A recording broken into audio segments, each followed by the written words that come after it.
अस्सलाम वालेकुम दोस्तों, ड्रामा से हया की आने वाली साहब बहुत दिलचस्प और धमाकेदार होती जा रही हैं। चूंकि हया का मकसद होता है कि इस घर में रहने वाले तमाम अफराद की कमजोरियों को पकड़ा जाए और उनको अपना गुलाम बनाया जाए।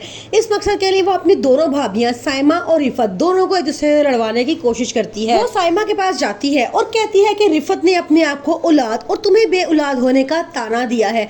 वो समझती है कि अगर उसके पास औलाद है तो पूरे घर की चाबियां और सारे घर का निजाम उसके हाथ में होना चाहिए, जबकि ऐसा नहीं होना चाहिए। तमाम बहुएं उनके लिए बराबर ही होनी चाहिए। लेकिन आगे से साइमा को बड़ा गुस्सा आता है। वो कहती है कि अच्छा, अगर उन्होंने इस तरह की बात की है तो मैं डायरेक्ट जाके उनसे पूछूंगी। वो डायरेक्ट रिफत के पास पहुंच जाती है और उसे जाए कहती है कि आपको शर्म नहीं आती, आपने अपने आप को औलाद होने और मुझे बे औलादी का ताना दिया है।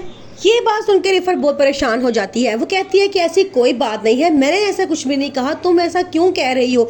लेकिन साइमा उसकी एक भी बात नहीं सुनती और वहां से नाराज होकर चली जाती है। दरअसल वो रिफत की मामा को ये बातें करते सुन लेती है कि उसकी मामा कहती हैं कि अगर हया के पास औलाद नहीं है तो इसका मतलब है अकेली रिफत के पास औलाद है, तो इस घर की तमाम कुंजियां और जिम्मेदारी सिर्फ रिफत के पास होनी चाहिए। और उसको ये बात बहुत बुरी लगती है, इसलिए वो फैसला करती है कि मुबारिक मस्तूर के सामने रिफत की मामा को बुरा बनाया जाए और साथ ही वो रिकॉर्डिंग भी ले जाती है जिसमें वो तमाम बातें अपनी बेटी के साथ कर रही होती है। दूसरी तरफ मुबारिक मस्तूर बहुत परेशान है। वो कहती है कि मुझे लगता है हमारे घर में कुछ गलत होना शुरू हो गया है। ऐसी बेचैनी मैंने आज से पहले कभी महसूस नहीं की। मुझे लगता है कि मैं अपने फैसले भी गलत कर रही हूँ। फैसला करने के बाद मेरा दिल भी मुतमईन नहीं होता। पता नहीं ऐसा क्या हुआ है।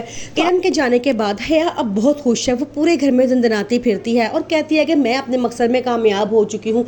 उसने मुझे समझा क्या था कि मुझसे टक्कर लेके इतनी आसानी से वो खुश रह सकेगी।